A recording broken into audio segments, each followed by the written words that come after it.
what inspired Just As You Are? Well, it kind of started off as a jam with the band just before we went on our last tour. And it was kind of cool creatively because usually we're used to sort of recording as we write, but this one came about quite organically. I think generally speaking, meaning wise, it's probably about like acceptance and being comfortable with who you are. Mhm. Usually when I sit down to write a song, I'm not really thinking, today I'm going to write about this. It just sort of Mhm. comes out, though, if that makes sense. Is self acceptance something that you've struggled with?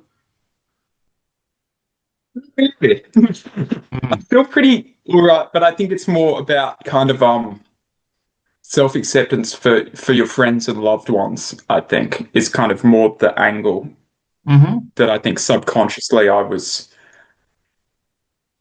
channeling Yeah, when fair. I wrote it. Okay. So what?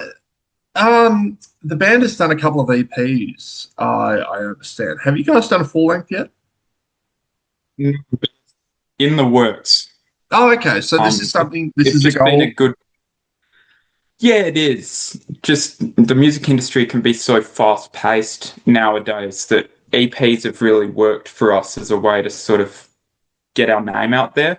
Mm, But it's sort of definitely coming to the time where I think it feels like a good time to be thinking about the full length. mm. And we do have a lot of songs that are written. We have probably an album already done, written, and a lot of it recorded, but it's finding the right time to get it out into the world. Yeah. So how did cloning first come together? Like, how did the band first start? The bass player Jack on drums and I went to school together in Perth. So we've known each other since we were 13 or so, and Cloning became a band after we finished school properly when Bevan moved to Perth and he grew up in Kalgoorlie, which is sort of Goldfields, WA. His dad's a music teacher, so Bevan grew up kind of between all those towns and cities up there. Hmm. Okay. So how would you describe the Perth scene, the music scene there? Really diverse. It's very small, Hmm. but very diverse. I think because of the isolation of Perth, a lot of musos get into listening to a lot of music from far and wide, and Hmm. it's really cool because there doesn't always seem to be a kind of predominant sound in the scene. After COVID, a lot of the venues got slaughtered basically with insurance going up and then just punters, behavior changing. So it's been tough for the last couple of years for a lot of the venues. We lost a lot of really good ones, but it's definitely kind of on the up again now. I think Hmm. there's some really good venues and bands around. It's an interesting, like, isolation definitely has a huge influence on the kind of stuff that you listen to. For reference, I grew up in Tasmania. I grew up in Launceston. So Love Tassie. yeah, like I know all about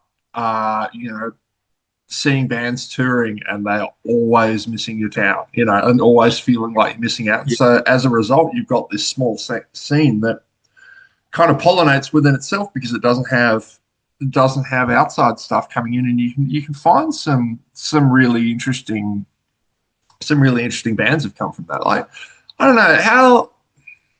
You spoke before about the influence of isolation, but I mean, how different do you think cloning would be if you guys had come from, like, let's say Melbourne or somewhere like that? I don't know. and we'd be pretty different. It's Yeah. interesting.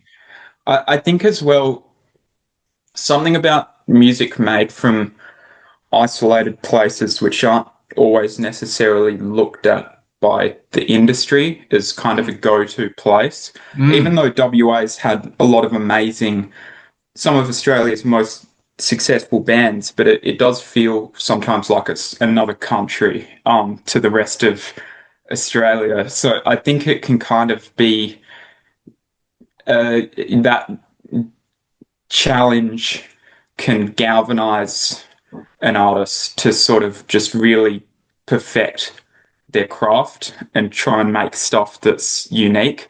Mm. And also because the scene is small, you're not super influenced by other bands necessarily that are playing, so you don't get a bunch of people that sound the same in one area. Mm. So I feel like, living in Perth, your career aspirations were, well, it's music or try to join the SAS. Like, Yeah, yeah. It's yeah, a lot of people do move. But I love Perth because it's yeah, it's sleepy and it's quiet, but that also gives you time to sort of create and not be as distracted by the noise of a really massive city at the same yeah, time. yeah. So, looking back on as you grew up, what were some of the albums that changed your life and why? I think A Computer by Radiohead was a big album that I loved. Mm. I just love Radiohead, so I think that's definitely been a big influence. As for why, probably just because their songs, I think when I was young, around 15 or so, really getting into Radiohead, I was really awestruck by how their songs are really complex Mm. musically, but they don't sound super complex, which is really hard to do. They don't sound pretentious or kind of lofty and Mm. like a jazz music recital, but it's really hard to play. And I really respected that because they're just so talented. But a lot of people that are super talented at an instrument, they might not use their powers for good. It could just be um, a bunch of soloing that's really, a lot to take in. So I really enjoy when bands are able to sort of channel that in a way that everyone can enjoy. Well, I think Tom York. I think he puts a lot of his focus into photobombing people instead. Like he would much rather just be in the background of someone's loo photo going than than doing anything pretentious. 100%, 100%. Everyone always gets their favorite album wrong. Everyone always gets the Radiohead's best album wrong. They're always like, oh, it's Pablo Honey or it's Amnesiac or it's fucking Kid A, you idiot. What are you doing? Oh, I'm Kid A supremacy. I like weird shit. Hidden is up there as well for me. I do I too. I do too. I will never forget though. A friend of mine, I had the Kid A CD in class once when I was in school, and he accidentally it fell off his desk and hit the floor, and the tray burst open, and all of a sudden we're like, "What the hell?" There was a Oh hidden no. booklet inside. Were you familiar with this? Did you Wow. know this? In No, I did not know. if you have Kid A on CD, give the case a little bit of a wiggle. You just might Yeah. have a hidden booklet underneath the CD tray. You're welcome. Yeah, Well, man. I don't, but I need to get it now. I think We, I I definitely need don't to know if get this it. was a That's across amazing. everything or it was a special little thing they did, but well, yeah, we're looking at this going, Yeah. dude, what the hell? So there you go. What looking at the genre, like what was it about shoegaze that first captured your attention?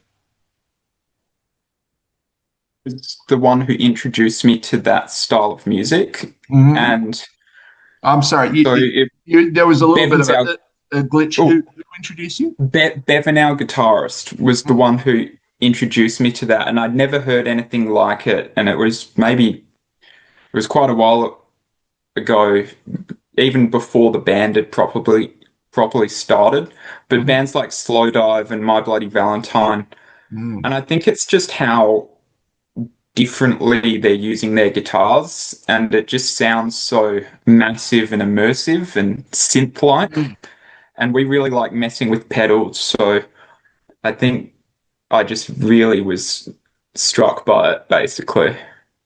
I'm one of those annoying people who only got into My Bloody Valentine within the last like 2 years. So for all these people like, That's oh, fun. I've known them since the '90s. I'm like, yeah, dude, I'm not even going to pretend to be that guy. But oh, dude, it sounds just like there is just a wall of sound, and it literally Yeah, sounds like a live album. That Only yeah, Shallow or whatever it is. Yeah, yeah, yeah. It's just crazy.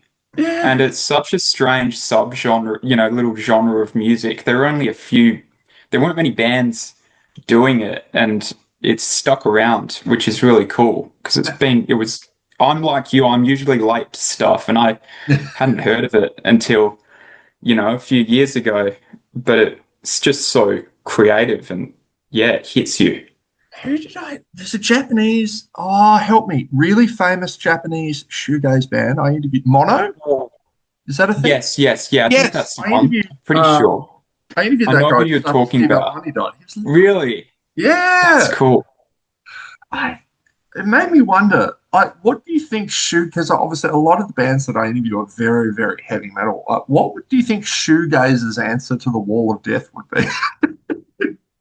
Dude, have you heard the band Death Heaven? They're a Yeah. metal band.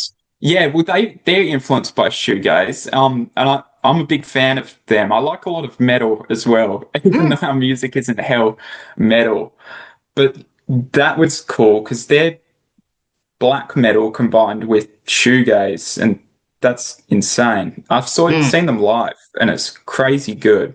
Oh, that track Dream House just absolutely Yeah, slayed. yeah, yeah. What the So hell good. is It's this? nuts. It's nuts music. Black metal meets Interpol. Like, what is going Yeah, on? yeah.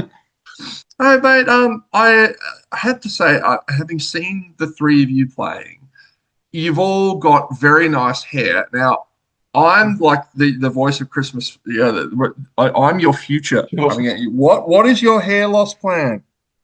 What are you going to Mine's do been, when this happens? God, I don't know. I don't know. Cross my fingers, I guess.